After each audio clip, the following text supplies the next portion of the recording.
இன உணர்வோடும் மான உணர்வோடும் இங்கே கூடி அமர்ந்திருக்கிற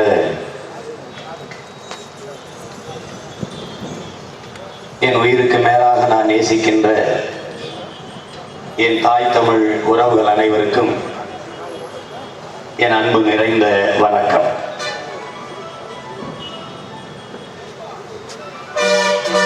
எந்த நாடு அடிமைப்பட்டு கிடக்கிறதோ அந்த நாடெல்லாம் என் தாய் நாடு என்றான் புரட்சியாளர் சேகுவேரா அவர்கள். இன்று என் சொந்த நாடே அடிமைப்பட்டு கிடப்பதால் அந்த நாட்டின் விடுதலைக்காக ஒரு அறிவாயுதம் ஏந்திய ஒரு அரசியல் புரட்சியை உங்கள் பிள்ளைகள் முன்னெடுக்கிறோம்.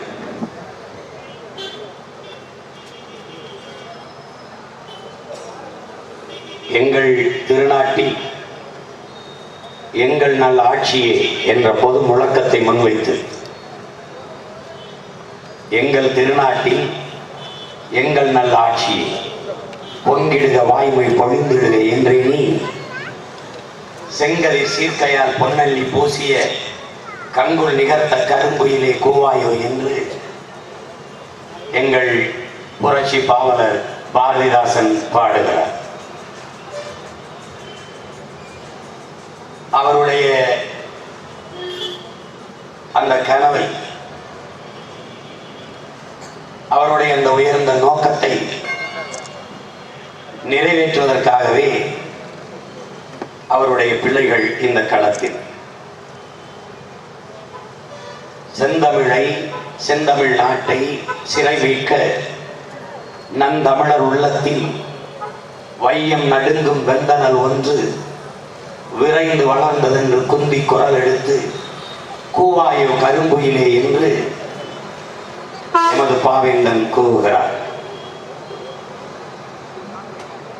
அந்த செந்தமிழை செந்தமிழ் நாட்டை சிறைமிக்க வந்த நெருப்புதான் இந்த நாம் தமிழர் கட்சி.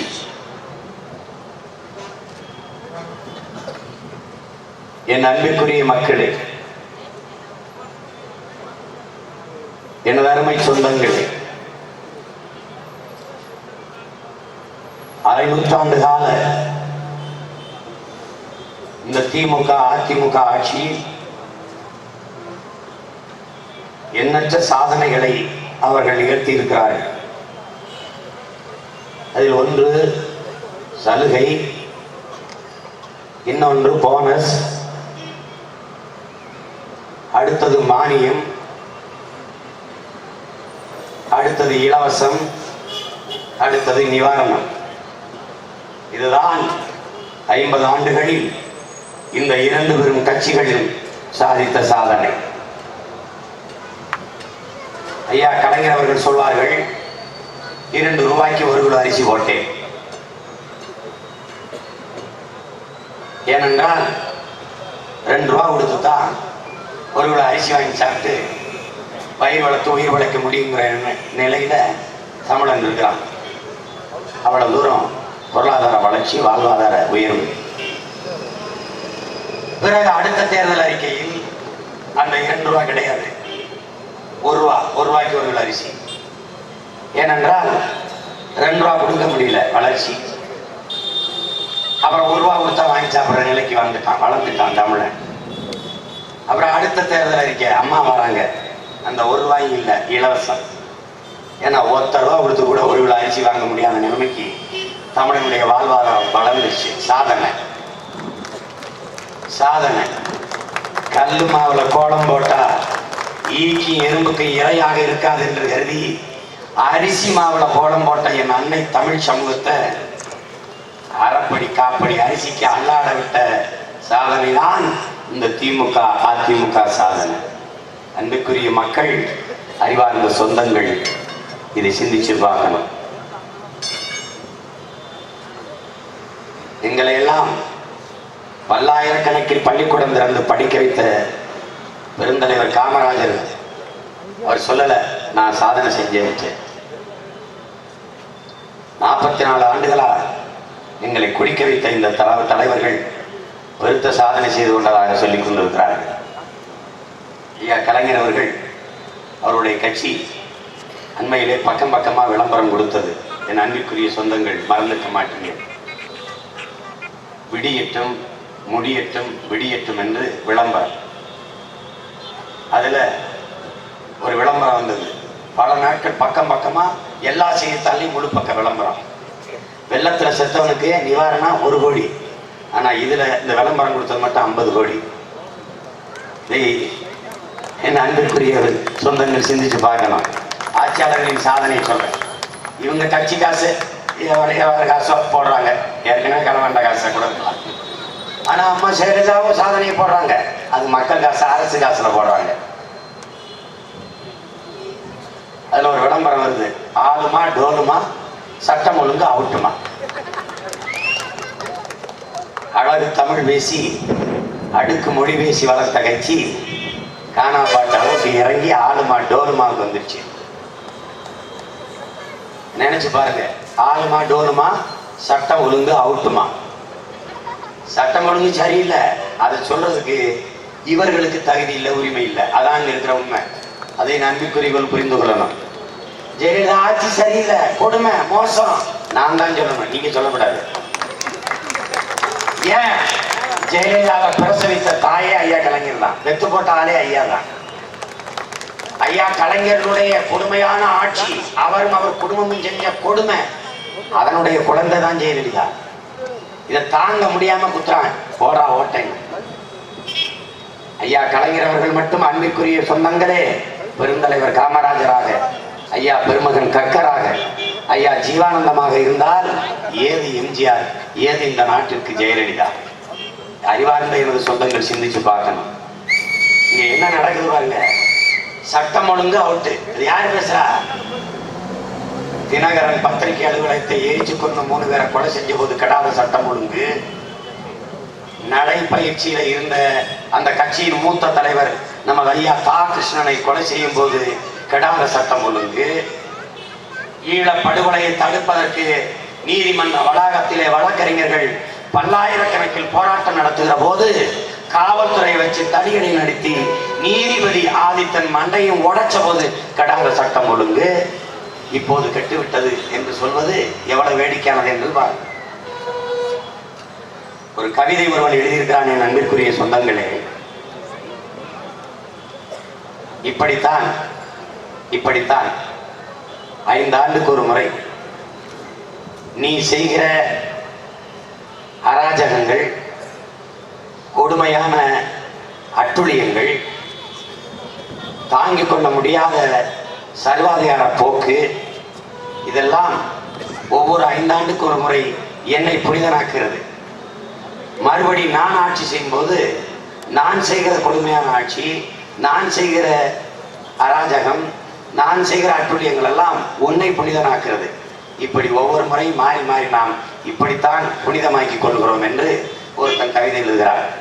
இது ஐயா கலைஞருக்கும் அம்மையார் ஜெயலலிதாவுக்கும் பொருந்தும்.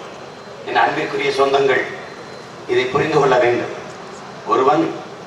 ஒரு மன்னன் தன் குடிமகனுக்கு தண்டனை கொடுக்கிறான். நீ செஞ்ச குற்றத்துக்கு 100 வெங்காயம் திங்கணும், இல்லைன்னா 100 சவுக்கடி திங்கணும்ன்றான். அவன் பார்க்கறான், சவுக்கடிக்கு வெங்காயம் பரவாயில்லைங்க, மன்னா நான் வெங்காயம் தின்றேன்றான். வெங்காயத்தை எடுத்து கடிக்கிறான், 30 வெங்காயம் திங்கிறான். முடியல, வாய் வெந்துருது, உரைக்குது, காந்துது. மன்னா பரவாயில்ல, நான் சவுக்கடியே வாங்கிக்கிறேன்றான். சவுக்கடி வாங்குறான், 30 அடி தாங்க முடியல, வலிக்குது, உடம்பெல்லாம் ரத்தம், காயம், கதறி அழுகிறான். மன்னா சவுக்கடி வேண்டாம், நான் வெங்காயமே திங்கிறேன். வெங்காயத்தை திங்கிறான், மறுபடியும் ஒரு 30 வெங்காயத்துக்கு மேல போக முடியல. மறுபடி கெஞ்சிறான், மன்னா என்னை மன்னிச்சுக்கிறேங்க, நான் சவுக்கடியை வாங்கிக்கிறேன்ட்டு. மறுபடி சவுக்கடி தாங்க முடியல. இப்படி ஒவ்வொரு 5 ஆண்டுக்கு ஒரு முறை வெங்காயமும் சவுக்கடி வெங்காயமா மாறி மாறி திண்டு ஜெயலலிதாட்ட சவுக்கடி வாங்க முடியல, கருணாநிதிட்ட வெங்காயம் கடிக்க முடியல. இந்த கொடுமையிலிருந்து மீளணும்னா உங்க பிள்ளைய இந்த நிலையில வந்து நிற்கிறான். என் அன்பிற்குரிய மக்களை நீங்கள் புரிந்து கொள்ள வேண்டும். இன்னைக்கு இந்த நாட்டில் பெரிதாக பேசப்படுவது ஊழல், லஞ்சம், மது, இதை ஒழிக்கணும். மதுவை ஒழிக்கணும்னு பேசுற ஆள் யாரு? முதல் ஐயா கலைஞர் அவர்கள். இது அறிவார்ந்த எனது சொந்தங்கள் சிந்திச்சு பார்க்கணும். ஐயாவே சொல்லிட்டாங்க, மதுக்கடையை என்னால் மட்டும்தான் மூட முடியும் என்று. ஏன்? திறந்தது அவர்தான், சாவி அவர்கிட்ட தான் இருக்கு. காலையில கடையை திறந்தவன், சட்டை ஏற்றி விடுறவன், கடையை மூடும்போது அவன் தான் மூடுறான். அதனால திறந்தவர் தான் கடையை மூடணும்னு அவர் சொல்றது சரிதான். பிறகு அவரே சொல்றார், தமிழ்நாட்டை மீட்க என்னால் தான் முடியும். ஏன்னா அடமானம் வச்சது அவர் தான், அவருக்கு தான் எந்த இடத்துல வச்சாரு சரி. இப்ப அம்மா ஜெயலலிதா சொல்றாங்க, நான் படிப்படியாக மதுக்கடைகளை மூடி மதுவிலக்கை கொண்டு வருவேன், பூரண மதுவிலக்கு தான் என் லட்சியம். இது எப்ப சொல்லியிருக்கணும்? எப்ப சொல்லியிருக்கணும்? 5 ஆண்டு கால ஆட்சியில பலகட்ட போராட்டம், சசிபெருமாளுங்கிற ஒரு தியாகியின் உயிர் தியாகம். அன்னைக்கெல்லாம் சட்டசபையில பல்வேறு எதிர்கட்சி உறுப்பினர்கள் கேள்வி எழுப்புகிற போது ஒரு வார்த்தை, நான் படிப்படியாக குறைக்கிறேன், குறைத்து பூரண மதுவிலக்கை கொண்டு வருவதுதான் என் லட்சியம் என்று சொல்லாது, இன்று ஆட்சி முடித்து அடுத்த தேர்தலை சந்திக்கிற போது சொன்னால் இது எவ்வளவு பசப்பு வார்த்தை என்பதை என் அன்பிற்குரிய மக்கள் புரிந்து கொள்ளணும்.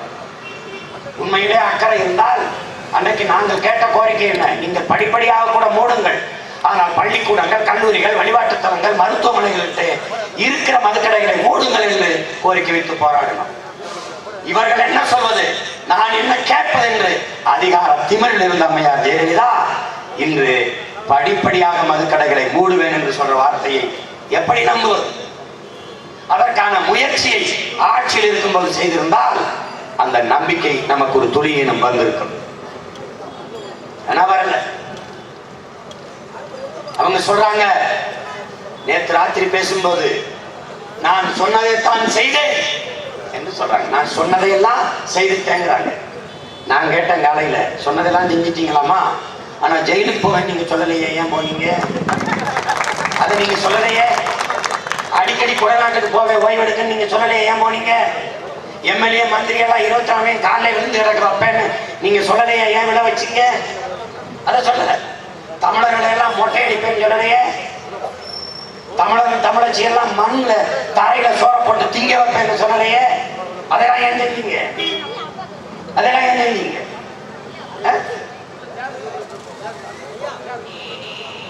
என் அன்புக்குரிய மக்கள், மான தமிழ் மக்கள் சிந்திக்கணும். 2 வரும் திராவிட கட்சிகள் திமுக, அதிமுக ஆட்சிகள் சாதனையை பாருங்க. ஜெயா தொலைக்காட்சியை பாருங்க, கொஞ்சம் நாளையிலிருந்து ஆரம்பிப்பாங்க. ஐயா கலைஞர் அவர்களும் அவர் குடும்பம் செய்த ஊழலையும் சேர்த்த சொத்துக்களையும் போட்டு பட்டியலை போட்டு படிப்பார்கள். கலைஞர் தொலைக்காட்சியும் சன் தொலைக்காட்சியும் பாருங்கள்.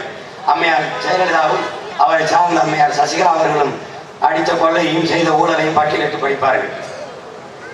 படித்துவிட்டு தேர்வுக்கு எழுத போற என் மக்களே, மறுபடியும் இரட்டை உதவி போடாம இரட்டை மெழுகுவர்த்தியில போட்டு தேர்தலில் வெற்றி பெறுங்க.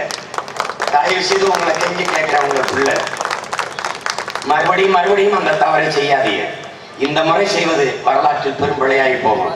தெரியாமல் செய்வது தவறு, சரியாமல் செய்வது தவறு, அதை தெரிந்தே செய்வது முட்டாள்தனம். அன்புக்குரிய மக்கள் புரிந்து கொள்ளும்.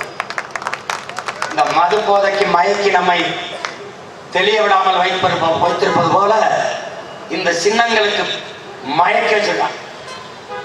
ரெட்டடையிலே போடுறது, உதயசூரியிலே போடுறது, கேட்டா பழகிச்சுங்க. இது ஒரு நோய், இது ஒரு நோய். என்ன கேட்கிறான், நீ என்ன இத்தனை நீ தோக்கடிச்சிருவியா கருணாநிதி ஜெயலலிதான்னு?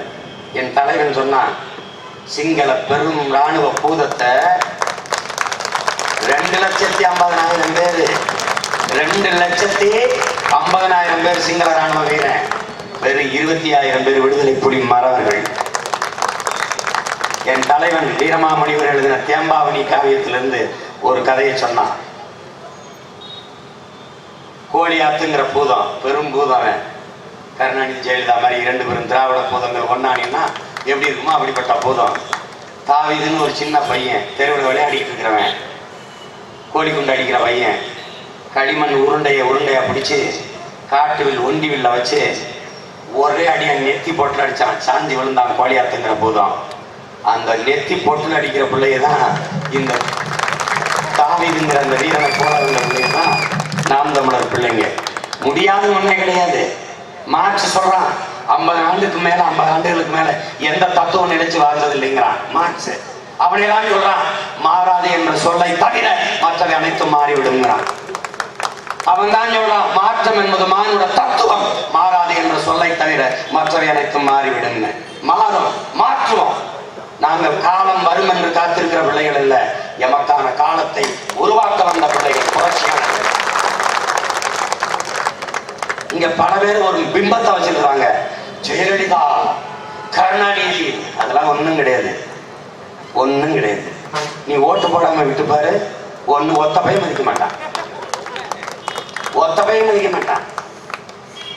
என் ஆத்தாலும் அப்பனும் என் அண்ணனும் தம்பியும் மாமனும் மச்சனனும் சித்தப்பனும் பெரியப்பனும் இந்த ஒற்றை விரலால் கொடுத்த உயரம் தான் இத்தனை பெரிய உயரம் அம்மையார் ஜெயலலிதாவுக்கும் ஐயா கலைஞர் அவர்களுக்கும். உங்களுக்கு அறிவார்ந்த எனது சொந்தங்களுக்கு சொல்லுவேன், உத்தரப்பிரதேச மாநிலத்தில் ஒரு மாற்று அரசியலை முன்வைத்த புரட்சியாளரை கன்சிரா முன்வைத்த முழக்கம் தான் நமது வாக்கு நம்மை ஆளவா, நமது வாக்கு நாமே ஆளவா. அதான் நாங்க முன்வைக்கிற வாக்கு.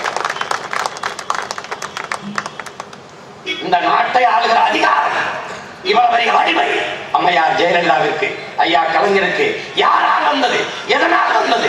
நம்ம போட்ட ஓட்டால் வந்தது. அதை கவனத்தை வச்சுக்கிட்டு செய்யணும், அதை செய்யணும். நீங்க ஓட்டு போடல, நம்ம வாக்கு இல்ல, அந்த வலிமை இல்லை என்றால் அம்மையார் ஜெயலலிதா யார்? யார்? சரோஜா தேவி அம்மையாரை போல, KR விஜயா அம்மையாரை போல ஒரு மார்க்கெட் இழந்து கூட முன்னாள் நடிகை. அவ்வளவுதான். பொங்கல், தீபாவளி, ஏதாவது சுதந்திர தினத்துக்கு வந்து பேட்டி எடுத்து போடுவாங்க. சொல்லுங்கம்மா, அந்த காலத்துல நான் எம்ஜிஆர் அவர்களோட பாடும்போது பேட்டி கொடுத்துருப்பாங்க. அவ்வளவுதான். இந்த வலிமை யார் கொடுத்தது? என் ஆத்தாலும் அப்பனும், இங்க கூடியிருக்கிற என் அண்ணனும் தம்பியும், என் மாமனும் மச்சனும், என் அக்காலும் தங்கச்சியும் போட்ட ஓட்டு. ஐயா கலைஞருக்கு யார் கொடுத்தது இந்த வலிமை? 5 முறை இந்த நாட்டாளுகிற உரிமை, அந்த அதிகாரம் யார் கொடுத்தது? நாம கொடுத்தது, நாம கொடுத்தது. ஒரு தடவை ஓட்டு போடாம விட்டுப்பார், முதலமைச்சர் ஆகலைன்னா என்ன இருந்திருப்பார்? ஆரூர் தாஸ் மாதிரி, ஏஎல் நாராயணன் மாதிரி ஒரு கதை வசன கர்த்தாவா இருந்து ஏதாவது தினத்தந்தி தினகரன்ல கட்டுரை எழுதிட்டு இருந்திருப்பார். அந்த காலத்துல சிவாஜி கணேசனுக்கு நான் மனோராவில் வசனம் எழுதுகிற போது இதுதான் ஒரு உயரம். விஜயகாந்த் எதிர்கட்சி தலைவர் எப்படியா இருக்காரு? நல்ல கண்ணு நடுமாறனோட பெரிய தலைவர் அவரு. எப்படி போட்ட? நல்ல கண்ணனை விட பெரிய தலைவரா விஜயகாந்த். நீங்களும் நானும் போட்ட ஓட்டு எதிர்கட்சி தலைவர். போடலைன்னா சீர்ந்த ஆள் இல்லை, ஒரு பயம் அளிக்க மாட்டான். அதனாலதான் சொல்றோம், இந்த வாக்கு என்கிற வலிமை மிக்க ஆயுதம் தான் இவர்களை வலிமையான அரசியல் சக்தியாக மாற்றியது, இந்த அதிகாரத்தை கொடுத்தது. அதே அன்பிற்குரிய சொந்தங்கள் புரிந்து கொள்ளணும். நம்மால் முடியுமா, நம்மால் முடியுமா, நம்மால் முடியுமா? இம்பாசிபிள், இம்பாசிபிள் இஸ் ஃபூலிஷ் டிக்ஷனரிங்கிறான் நெப்போலியன். முடியாது என்பது முட்டாள்களின் அகவை என்கிறான். முடியும் என்றால் எல்லாம் முடியும்.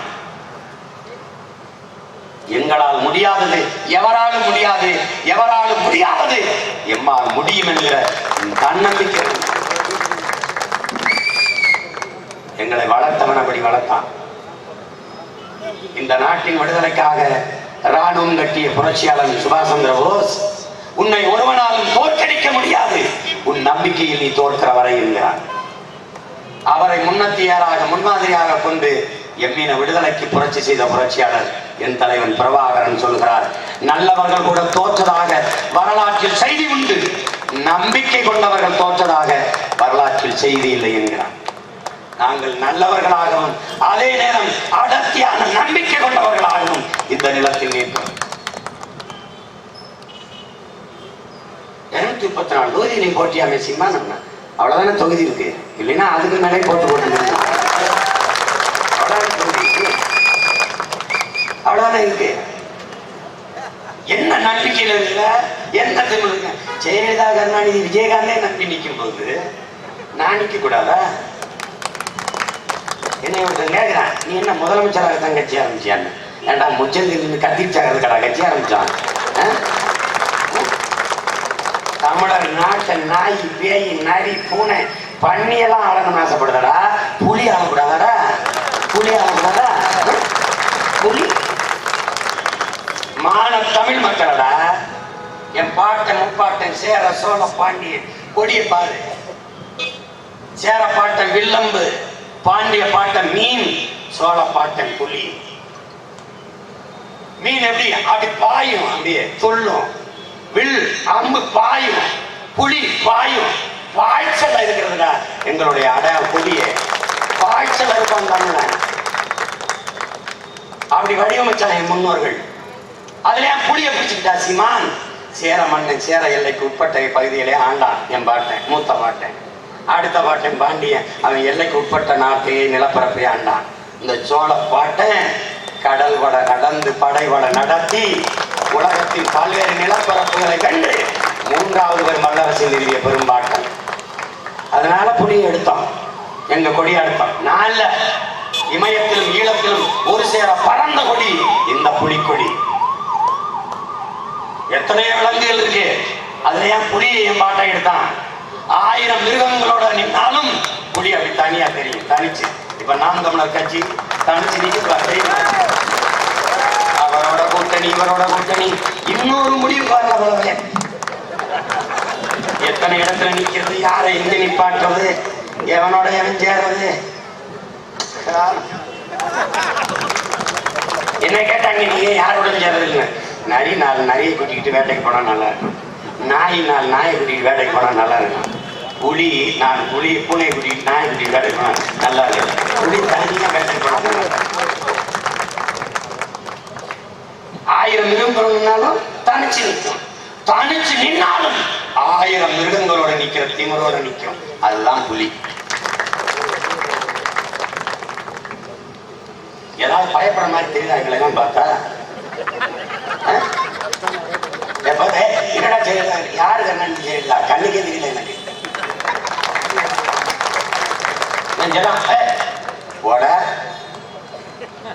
சாதாரணம் என்ன கேக்குறாங்க, இந்த மக்கள் நல கூட்டணி இந்த இதெல்லாம் பத்தி என்ன நினைக்கிறீங்க? ஏய், சிங்கத்தை பிடிச்சு பொடரியோட சண்டை போட்டுக்கிட்டு கொசு கடிக்க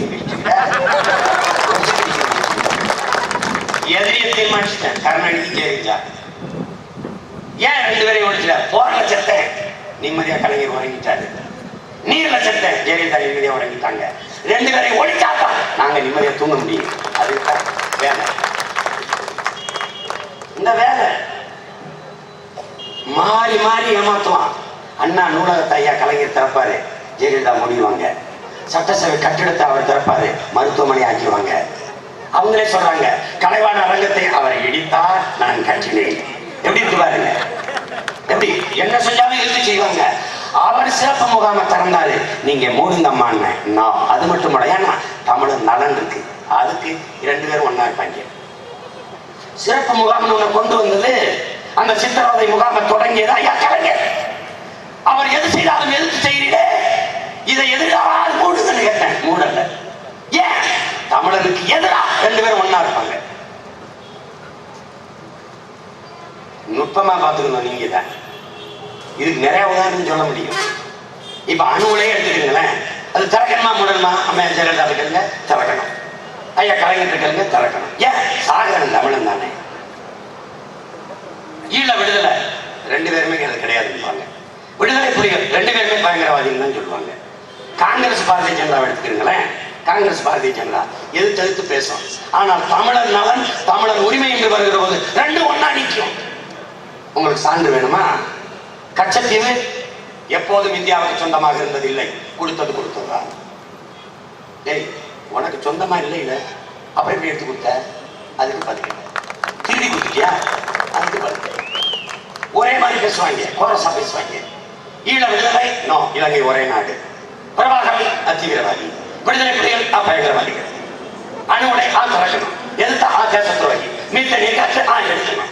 காவிரி நதி நடுவர்மன்றத்துக்கு போய்க்கோ, நீதிமன்றத்துக்கு போய்க்கோ. காங்கிரஸ் ஆட்சியில பாரதிய ஜனதா ஆட்சியில நீதிமன்றத்துக்கு போய்க்கோ, நடுவர்மன்றத்துக்கு போய்க்கோ. ஜல்லிக்கட்டு நீதிமன்றத்துக்கு போய்க்கோ. எல்லாத்துக்கும் நீதிமன்றம் எவ்வளவு பாராளுமன்றம் எதுக்குடா? பதில். எல்லாத்துக்கும் நீதிமன்றம் போ, நீதிமன்றம் போ, நீதிமன்றம் போ. எதற்காக பாராளுமன்றம்? எதற்காக 90 லட்சம் கோடி செலவழிச்சு தேர்தல் எவ்வளவு? எதுக்கு? பதில். ஒன்னா இருப்பாங்க. அமெரிக்கா ரஷ்யா சண்டை, இந்தியா பாகிஸ்தான் சண்டை, சீனா இந்தியா சண்டை. ஈழத்துல என்னை கொள்றதுல எல்லாரும் ஒன்னா நிற்பான். இந்த நுட்பமா பார்த்துக்கணும் இந்த அரசியலை. அறிவார்ந்த எனது மக்கள், என் தலைவன் என்னிடத்துல சொன்னாரு, இந்த தேசிய உலக ஒருமைப்பாட்டுக்கெல்லாம் உலக ஒற்றுமைக்கெல்லாம் நோபல் பரிசு கொடுக்குறாங்களப்பா, அது அண்ணனுக்கு கொடுக்க சொல்லி பேசிப்பாருங்க. ஏன்னு இந்த மாதிரி இந்தியா பாகிஸ்தான் சண்டையா, சீனா ரஷ்யாலாம் அமெரிக்காலாம் பகையா, ஆனா என்ன எதிர்க்கிற எல்லாரும் ஒன்னாக்கிட்டேன் பாரு. அதுக்காக எனக்கு உலக ஒற்றுமைக்கான நோபல் பரிசு கொடுக்க சொல்லி கேள்விக்கு சொன்னார். கிண்டல். எல்லாரும் எதிர்தான் இருப்பான், ஆனா தமிழர் இன உரிமை என்ற போது ஒன்னா நிற்பான், எதிர்த்து நிற்பான். இந்த அரசியல் நுட்பத்தை என் அன்பு மக்கள் புரிந்து கொள்ளணும். என்ன செஞ்சாலும் அம்மையார் ஜெயலலிதா என்ன செஞ்சாலும் எதிர்த்துத்தான் திமுக பேசும் செய்யும். திமுக என்ன செஞ்சாலும் எதிர்த்துத்தான் அதிமுக பேசும் செய்யும். நீங்க செய்யலையா, நீங்க உங்கள் செய்யலையா, நீங்க 2 பேரும் தான் செஞ்சு கேட்கணும். கேளுங்க. ஒருத்தர் பெருமையா பேசிக்கலாம். நீங்க அதுல லட்சம் கோடி அடிக்கலையா, நீங்க அதுல 2000, நீங்க பல லட்சம் கோடி அடிக்கலையா. திருட்டு பயிர்களை நாட்டை கொடுத்து திருதுன்னு முடிச்சுட்டு இருந்த மக்களை பாருங்க. கொடுங்க. எது செஞ்சாலும் எது செய்வாங்க. அந்த அம்மா இவர் எது செஞ்சாலும் முடியும். அவர் வந்தா இது தான் கண்டுக்க மாட்டார். அந்த அம்மா இவர் வந்து செம்மொழி பூங்கா, செம்மொழி பூங்கா ஐயா திறந்துக்கிறாரு. பூங்கா சோத்துல எழுதுனா ஸ்டிக் நோபல்ஸ், செம்மொழி பூங்கால எழுதி வச்சுக்கிறது ஸ்டிக் நோபல்ஸ் ஆங்கிலத்தில். செம்மொழி பூங்கா, பூங்காவுக்கு பேர். இந்த அம்மா வந்து தண்ணி ஊத்தாது, ஒண்ணு ஊத்தாது, பட்டு போச்சு. ஏன்னா ஐயா திறந்துட்டார்ல. ஏன் அவர் போட்ட மேம்பாலத்துல போகாம இறங்கி நடந்து கீழே எப்படி போறது? நீங்க அக்கிரமம். இவ்வளவு பகையோட இருக்கிறாங்க. நினைச்சிருக்காங்க கருணாநிதிக்கு சரியான ஆளு ஜெயலலிதாதான், ஜெயலலிதாவுக்கு கருணாநிதி சரியான கருணாநிதி மானக்கட்டம். ஐயோ மக்களே, உங்களை என்ன சொல்லி திருத்துறது? கருணாநிதி ஆட்சிக்கு வந்தாலும் ஜெயலலிதா சாராய ஆலையில சரக்கு எடுத்து ஓட்டுறாரு. ஜெயலலிதா ஆட்சிக்கு வந்தாலும் கருணாநிதி சாராய ஆலையில சரக்கு எடுத்து ஓட்டுறாரு. நீங்க 2 பேரும் ஜெனரேஷன் நினைச்சிட்டு இருக்கிறீங்க. நடக்குதா இல்லையா? ஒரே பாருங்க, நடக்குதா இல்லையா? கருணாநிதியுடைய சாராய ஆலையிலிருந்து இந்த டாஸ்மார்க்கு சரக்கு வருதா இல்லையா? கருணாநிதி ஆட்சியில் இருக்கும்போது ஜெயலலிதாவில் மெட்ராஸ்ல இருந்து இந்த டாஸ்மார்க் இந்த சாராய கடைக்கு சரக்கு வந்ததா இல்லையா? அப்ப 2 பேரும் கூட்டு தலைவாணிகளா இல்லையா? அப்புறம் ஒரு நாடகத்தை போடுவாங்க, என்ன செஞ்சாலும் எதிர்த்து செய்யற மாதிரி. இப்ப ஐயா கடைங்க சொல்றாங்க, அதிமுக அதிமுக தான், வேற எவரும் கிடையாது. நாங்க தான் ஒருத்தன் போட்டு அடிச்சுக்கிறோம், இடையில புதுசா நுழைய விட மாட்டோம்னு. அப்படின்னா என்ன அர்த்தம்? என்ன பாடையிலே படுத்துறாங்கன்றீங்க. நான் என்ன சொல்லிட்டேன்? என் நாட்டை நான் ஆளணும்ட்டேன். என்ன ஒருத்தன் சொல்லலாம், இனவெறி, இனவாதம், பக்கவாதம், முடக்குவாதம் கிளம்பிட்டேன். ஏன் நான் சொல்லலப்பா, நல்லாண்மை என்பது ஒருவருக்கு தான் பிறந்த இல்லாண்மையாக்கி கொள்ளாது என் மறை சொல்லப்பா. என் வீட்டையும் நாட்டையும் நீயே ஆடுற மாதிரி பார்த்துக்கடா, அதான் நல்ல ஆண்மகனுக்கு அழகு என்று சொல்லுது. நாங்கள் ஆண்மை கொண்ட இனத்தின் பிள்ளைகளா இல்லையா? இந்த கேள்விக்கு பதில் சொன்ன சொல்லுங்க. எளியோர் வலியோர் சிலர் எளியோர் தம்மை வதைய புரிகுவர். மகராசர்கள் உலக ஆளுதல் நிலையாம் எனும் நினைவார். உலக ஆள உணர்ந்ததாய் மிக உயிர்வாதை அடைகிறார். உதவாதினி ஒரு தாமதம் உடனே விழி தமிழா என்று எழுப்புறான் என் பாட்டேன். இந்திரா இந்திரா தண்ணி ஊத்துறா கூட மெதுவா இருந்திருக்கலாம், வெந்நீர் ஊத்துறான். இந்திரா இந்திரா தூங்கும் புலியை பறை கொண்டு எழுப்பினோம், தூய தமிழரை தமிழ் கொண்டு எழுப்பினோம். தீங்குறு வகைகள் இவன் என்று நீக்குவோம், செந்தமிழ் உணர்ச்சி வேர் கொண்டு தாக்குவோம். எழுப்புறாங்க, தூங்க விட மாட்டேங்கிறான்.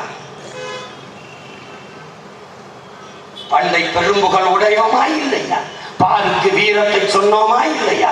என் திசை வாய்மையா ஆண்டோமா இல்லையா? எங்களுக்கு இங்குற்ற நரிகளா தொல்லையா என்று கேட்கிறார். அலை மாகடல் நிலம் வானில் உன் அணி மாளிகை ரதமே, அவை ஏறிடும் விதமே, உனது அதிகாரம் நிறுவாய். கொலைவாளின எடரா மிக கொடியோர் செயலறவே புகைவால் ஒரு புலியே உயர் குணமேறிய தமிழா என்று எழுப்புறார். இந்த தரையில மட்டும் அதிகாரத்தை நிறுவப்படாதா? அரை மா கடல் நிலம் வான் எல்லாத்தையும் நிறுவுங்க. அது எப்படி சீமான் நிறுவ முடியும்?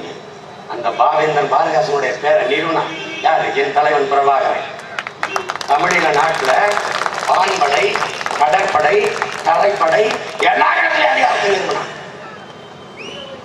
என் சோழ பாட்டன் கூட கடற்படை தான் வச்சிருந்தான், வான்படையும் என் தலைவன் வச்சிருந்தான்.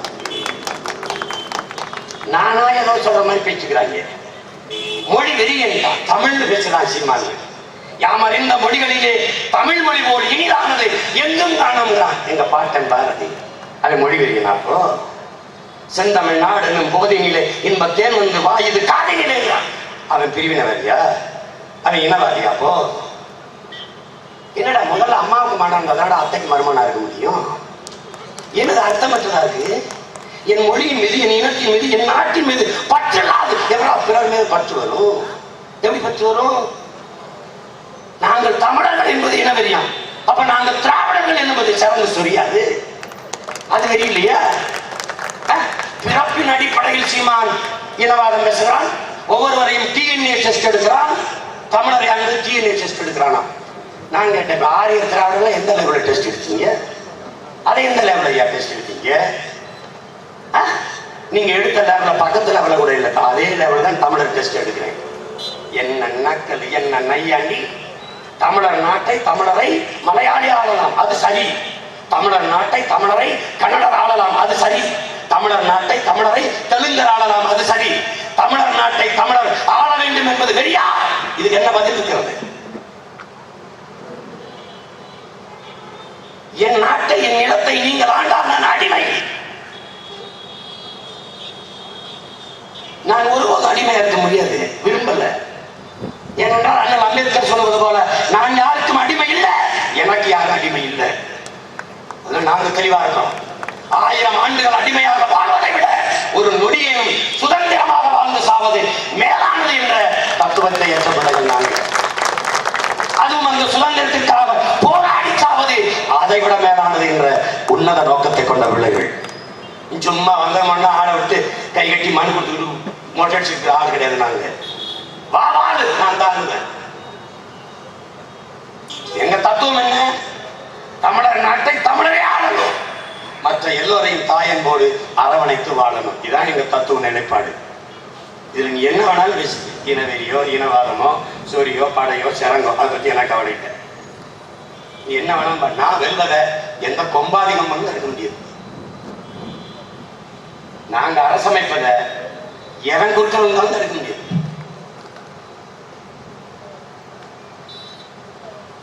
எனது புரட்சிக்கான காலம் இது. பிரபாகரன் பிள்ளைகளின் யுகம். அதை நீங்க புரிஞ்சுக்கீங்க. இங்க மேடையில நான் கத்திக்கிட்டு இருக்கிறத பேச்சு நினைக்கிறேன். மெல்ல கீழே நெருப்பு பறவை கொண்டு வீடு விட போய்கிட்டு இருக்கு. புரட்சி தீ எங்க இருந்து எப்படி வந்தா வென்றான்னு தெரியாம திக்கும் காட போறான். மே 19 வாக்கு 80 சின்ன கத்திக்கிட்டு இருக்காங்க. என்ன கேட்கிறான்? பணத்தை கொடுத்து வாக்க வாங்கிக்கலாம். கொடுத்து பாரு, நீ ஓட்ட உனக்கு போடுறான்னு பார்ப்போம். போட்டுவாங்க நீ. தன்மான தமிழன், மான தமிழன், மானத்துக்காக உயிரை விட்ட தமிழன், தீரன் சின்னமலையின் வாரிசுகள், பூலித்தேவனின் பேரன் பேத்திகள். சும்மா விளையாட்டு கொண்டிருக்காரு. மானத்துக்காக உயிரை விட்டவனுடைய பேரனும் பேத்திகளும். என் பாட்டன் தீரன் சின்னமலைக்கு வெள்ளக்காரன் மரண தண்டனை கொடுத்துட்டான். மரணத்தை தண்டனை தந்துட்டான். வெள்ளக்காரன் கையோட மாறான், கழுத்துல மாட்ட படக்கு கையில மாட்டி கழுத்துல பாரிச்சு மாட்டிக்கிட்டாரு. பட அப்படிங்கிறாரு. என்ன சொன்னாரு? என் எதிரி நீ, மரணத்தை கூட எனக்கு பரிசா தரக்கூடாது போடாது. மரண கயிற்றை மாலையாக சுட்டிக் கொண்டார் மாவீரனின் பிள்ளைகள். எங்கள் ஐயா முத்துராமலிங்க தேவர் சொல்றார், என் அன்புக்குரிய மக்களே, மாலைக்கு கழுத்தை நீட்டுவது போல மரண கயிற்றுக்கு எவன் நீட்டுகிறானோ அவனே சுத்தமான வீரன் என்று சொல்றார். அப்படி நீக்கிய வீரன் எங்கள் பாட்டன் சின்னமல்ல, அவனுடைய பேரனும் பேத்திகளும். சும்மா கிடையாது. நடுக்குவோம் பகையின் மேல் சிறுத்தை பெரும் கூட்டம், நாம் தமிழர் நாம் தமிழர் என்று முரசறைவாய். குறுக்கில் முளைத்திட்ட அயலார் ஆட்சி கூண்டோட போயிட்டு கொட்டடா முரசம் என்கிறான் எங்கள் புரட்சி பாவலர். நறுமண சோலையில் நரிமுக விட மாட்டோம். நாம் தமிழர் என்று முரசறைவாய். வெறிகொண்டு வரும் இந்த அயலார் ஆட்சி வேறற்று போயிற்று கொட்டடா முரசம் என்கிறார். நரிக்கு எரிஞ்சு விட்டுருவோம். என் முன்னோர்கள்லாம் வந்தவன்லாம் சில பகுதி கட்சி தொகுதி கட்சி அணிந்து வண்டி ஓட்டி போயிட்டான். 6 தொகுதிக்கு மேல தாண்டல. எதுவரை உன் மொழி நீள்கிறதோ அதுவரை உன் நிலம், எதுவரை உன் மொழி வாழ்கிறதோ அதுவரை உன் இனம். நிலமற்ற உடலும் நிலமற்ற இனமும் நிர்வாண உடலும் உலகில் அவமானகரமானது என்று எங்கள் தலைவர் எங்களுக்கு கற்பித்தார். தொந்த நிலத்திலே நிலமற்ற இனமாகவும் அவமானகரமான இனமாகவும் நின்றுட்டு இருக்கான். கடும் கோபமும் காயமும் தெரியும். இன்னைக்கு நேற்று சுமஞ்சதில்ல, பல 1000 ஆண்டுகளா தூக்கி வந்தது. சின்ன பையில இருந்து முச்சந்தில இருந்து கத்திக்கிட்டு இருக்காங்க எல்லாம் ஒரு ஆளா பார்க்கத்தானே போறோம். பரத்தி விடும்பாரு பொறுத்த எண்ணெயில இந்த மாதிரி மேற்கூரை இல்லாம கூட கூட்டம் போட்டு எவனாவது பார்த்தீங்களா? எல்லா பேரும் மேற்கூரை இல்லாம போடுறான். அறிக்கையில் இன்னைக்கு நம்மாழ்வார் புதுசா ஐயா கலைஞருக்கு நம்மாழ்வார் பேர்ல பல்கலைக்கழகம் தொடங்குறாரா வேளாண் பண்ணு. யாரு நம்மாழ்வாருன்னு கேட்டேன். அவ்வளவு அக்கறை எங்க அப்பா மேல. அவர் செத்த போது ஏன் அப்பன் மன ஒரு இரங்கல் கூட சொல்லல? பதில் இருக்கா? ஏன் ஒரு இரங்கல் செய்யுது? நீங்க வேணாம், உங்க மகள் வேணாம், மகன் வேணாம், சாவுக்கு உங்க கட்சிக்கார ஒருத்த விடவில்லை. ஏன் அவளை என்ன எங்க அப்பன் தப்புன்ட்டான்? என்ன தப்புன்ட்டாரு? மீத்தன் எரிகாட்டு திட்டத்தை எதிர்த்து போறான்னா. ஏன்னா அந்த திட்டம் நீங்க ஒன்று வந்தது. செத்ததுக்கு அப்புறம் ஓட்டுக்காக அவர் பேரு ஒரு வேளாண் பல்கலைக்கழகம் என் சீமான் சொல்லியிருக்காங்க வரையில. கால கொடுமை. 10,000 கோடிக்கு 10,000 கோடியை ஒதுக்கி ஏரிகளை தூர்வாருவோம். இவ்வளவு காலம் 10,000 கோடியை வாங்கிட்டு இருந்தாங்க. இப்பதான் தூர்வாராங்க. இத்தனை ஆண்டுகள் ஆட்சியில் இருந்த ஒரு தூர்வாரம் என்ன பண்ணிட்டு இருந்தீங்க? தூங்கிட்டு இருந்தீங்களா? ஏமாற்று. இந்த மான தமிழ் மக்களுக்கு ஒரு அறிவும் இல்லை, ஒண்ணும் இல்லை. முட்டாப்பைய மக்கள் நினைச்சுக்கிட்டு நம்மளை வண்டி ஓட்டிட்டாங்க. ஒரு அடிப்படை அரசியல் அறிவு தெளிவு ஒண்ணும் கிடையாது நினைச்சுக்கிட்டே வண்டி ஓட்டிட்டாங்க. 50 ஆண்டுகள் ஆயிடுச்சு. இன்னும் 94 வயதுல இன்னும் ஒரு முறை இந்த மான தமிழ் மக்களை அடிமையாக்கி ஆண்டவன் துடிக்கிறாரு. 70 வயசுல ஒரு தாத்தா இன்னும் ஒரு முறை இந்த நாட்டை ஆண்டவன் துடிக்கிறார். அது சொல்றாங்க, எனக்கு எதன் மீதும் பற்று கிடையாது முதலமைச்சர் பதவியை தவிர. அந்த அம்மா சொல்றாங்க, எனக்கு எதன் மீதும் பற்று கிடையாது. நான் தவ வாழ்க்கை வாழ்றேன். கொடநாடு எஸ்டேட்ல 800 ஏக்கர் எஸ்டேட் வச்சு தவ வாழ்க்கை வாழ்றேன். சிறுதாவூர் பங்களால 100 ஏக்கர் ஒரு பங்களா கட்டி தவ வாழ்க்கை வாழ்றேன். எந்த தவ மணிமண்டா இப்படி எஸ்டேட்டு இப்படி பங்களா கட்டி வாழ்ந்தா தவ வாழ்க்கை வாழ்றேன். எதன் மீதும் பற்று கிடையாதுன்னா முதலமைச்சர் பதவி மேல இருக்கு உங்களுக்கு ஆசைப்போ அதன் மீது இருக்கு பற்று. அதன் மீது இருக்கு பற்று. அது இருக்கு சொல்றது தமிழர்களையும் தமிழ்நாட்டையும் தலைநிமிர செய்வதுதான் என்னுடைய லட்சியம். தமிழர்களையும் தமிழகத்தையும் தலைநிமிர அப்புறம் செய்யுங்க. உங்க எம்எல்ஏ உங்க அமைச்சரையும் கொஞ்சம் தலைநிமிர செய்யுங்க. கொஞ்சம் நிக்க சொல்லுங்க, நிக்க சொல்லுங்க. குனிஞ்சு முதுகு கூடலாய் போயிட்டாங்க. அடிமை பெண் இந்தியாத ரசிகர் வந்திருக்கலாம். அதுதான் அத்தனை அமைச்சர் இந்தியா அடிமை பெண் இந்தியாத மாதிரி கிடையாது. என்ன ஆட்டம், என்ன ஆட்டுலியம் வா ஒழிச்சு எறியணும். அதுக்காக தான் உங்க பிள்ளைகள் இந்த வேலையை செய்யணும். கேட்கிறான், பணத்தை வாங்கிட்டு ஓட்டு போட்டுருவானே என்ன செய்வ? எப்படி என்னை நக்கல் அடிக்கிறாங்க? நீ என்னதான் கத்து தம்பி, சனம் பணத்தை வாங்கி ஓட்டு போட்டுருவோம். என்ன பண்ண இந்த வாட்டி அது கதையாகாது, கதைக்காகாது. என் மக்கள் மேல என் சொந்தங்கள் மேல நான் அசைக்க முடியாத நம்பிக்கை வச்சிருக்கேன். தமிழன் தன்மானத்துக்காக உயிரை விட்டவன், தன்மானத்துக்காக உயிரை விட்டவன் எதையும் இழப்பான், தன்மானத்தை இழக்க மாட்டான். எவ்வளவுதான் பசி, எவ்வளவுதான் வறுமை, எவ்வளவுதான் ஏழ்மை, எவ்வளவுதான் துன்பம், எவ்வளவுதான் துயரம் இருந்தாலும் அவன் ஆட்டரிப்பான், மாட்டரிப்பான், உழுது விளைக்கிற காட்டை கூட விற்பான், குடியிருக்கிற வீட்டை கூட அடமான வைப்பான், நேசிச்சு கட்டிய பொண்டாட்டி தாலிய கூட அடமான வைப்பான். ஆனா மான தமிழன் தன்மானத்தையும் தான் பிறந்த இனமானத்தையும் ஒருபோதும் அடமான வைக்க மாட்டான். பாரு இந்த தேர்தல் நடக்குதா இல்லையா? எங்க ஐயா முத்துராமலிங்கத்தேவர் சொல்றாரு, ஓட்ட பணத்தை கொடுத்து ஓட்ட பறிக்கிறவன் பாவி, பணத்தை வாங்கிக்கிட்டு ஓட்ட போடுறவன் தேச துரோகிகள். இதுல நீங்க என்னவா இருக்க போறீங்கன்னு பாருங்க. அதனால அம்பேத்கர் சொல்றாரு, சில ரொட்டி துண்டுகளுக்காக மதிப்பின் மிக்க நமது உரிமையை விற்பது அவமானகரமானது என்கிறார். அறிஞர் அண்ணா சொல்றாங்க, மதிப்பு மிக்க தங்கத்தை தவிட்டுக்கு விற்பவது பாவி ஏமாளிங்கிறார். யாராவது தவிட்டுக்கு விற்பானாங்கிறாங்க. அவருடைய பிள்ளைதான் தங்கத்தை தவிட்டுக்கு வாங்கிட்டு வருதுங்க. இனிமேலாவது எச்சரிக்கையா இருக்கணும் என் இன உணவு, என் உறவுகள், என் அன்பு சொந்தங்கள். உங்கள் பிள்ளைகள் முற்றுமுழுதாக ஒரு புதிய தமிழகத்தை படைக்க, ஒரு தூய நாட்டை படைக்க பெருங்கனவோடு நிற்கிறோம், பெருங்கனவோடு நிற்கிறோம். இந்தியாவில் இன்னைக்கு உலகத்துல கல்வியில முதலிடத்தில் இருக்கிற நாடு தென்கொரியா, 2வது இடத்துல ஜப்பான், 3வது இடத்துல சிங்கப்பூர், 4வது இடத்துல ஹாங்காங், 5வது இடத்துல பின்லாந்து இருக்குது. இந்த 5 நாடுகள் தான் இருக்குது. உங்கள் பிள்ளைகள் கையில நாம் தமிழர் அரசு இது அமைஞ்ச உடனே உலக நாடுகள் எல்லாம் தமிழ்நாட்டுக்கு கல்வி கற்க வருகிற முதல் இடத்திற்கு என் மாநிலத்தை, என் நாட்டை நான் கொண்டு போவேன். கல்வி, மருத்துவம், குடிநீர் ஒவ்வொரு மாநிலத்தின் மனிதனுடைய அடிப்படை உரிமை. அதை கொடுக்க வேண்டியது அரசின் கடமை. அதை சந்தை பொருளாக ஆக்க முடியாது, அதை விற்பனை பொருளாக ஆக்க முடியாது, அது தனி முதலாளிகளுக்கு தாரை வார்த்து கொடுக்க முடியாது. எனவே தரமான கல்வி, தரமான மருத்துவம், தூய குடிநீர் என் அனைத்து மக்களுக்கும் சமம், இலவசம். அதுல தெளிவா இருக்கோம், நாங்க தெளிவா இருக்கோம். கல்வி ஒவ்வொரு குழந்தைகள் மனிதனுடைய உரிமை, அதை கொடுக்காது கொடுமை. முதல் வேலை திட்டம் நீர்வள பெருக்கம். அறிவார்ந்த சொந்தங்கள் புரிஞ்சு கொள்ளணும். நீரின்றி அமையாது உலகு, யார் யாருக்கும் வானின்றி அமையாது ஒழுக்கு என்று நமது மறை சொல்லுது. மண்ணில் என்ன தோன்றக்கூடும் மழை இல்லாத போது மனிதனோ மிருகமோ தாய் இல்லாமல் ஏது என்று கவிப்பேரரசு கண்ணதாசன் அவர்கள் பாடுகிறார்கள். எனவே அன்பிற்குரிய மக்களே, முதல் வேலை திட்டம் நீர்வள பெருக்கம்.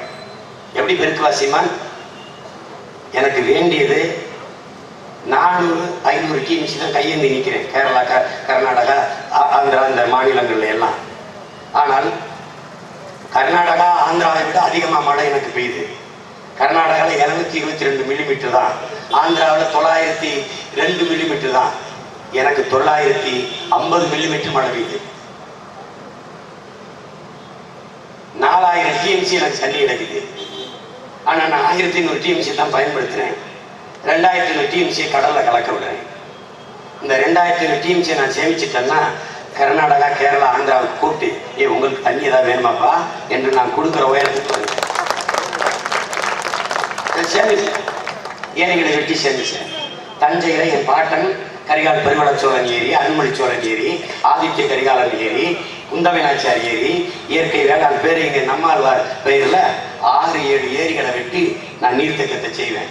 எங்க மழை விழுந்தாலும் ஓடி விழுகிற நீர் தாரைகளை உண்டு பண்ணுவேன். நீர் வழித்தடங்களை ஆக்கிரமிக்க முடியாது, கொண்டு வருவேன். தனியாக வந்து தொட்டா பொண்ணு காந்திரி வந்து முள்ளு வேலி கம்பிகளை போட்டு, துணை காவல் நிலையங்களை போட்டு அந்த நீரை பாதுகாப்பேன்.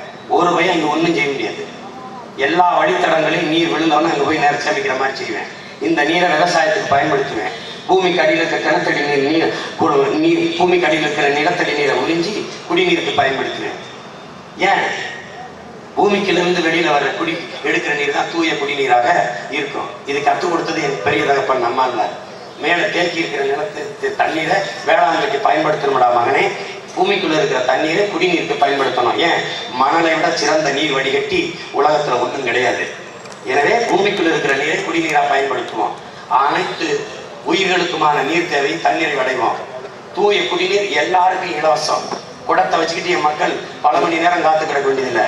வீட்டு வாசல்ல குழாயை போட்டு ஊற்றி விட்டுருவேன்.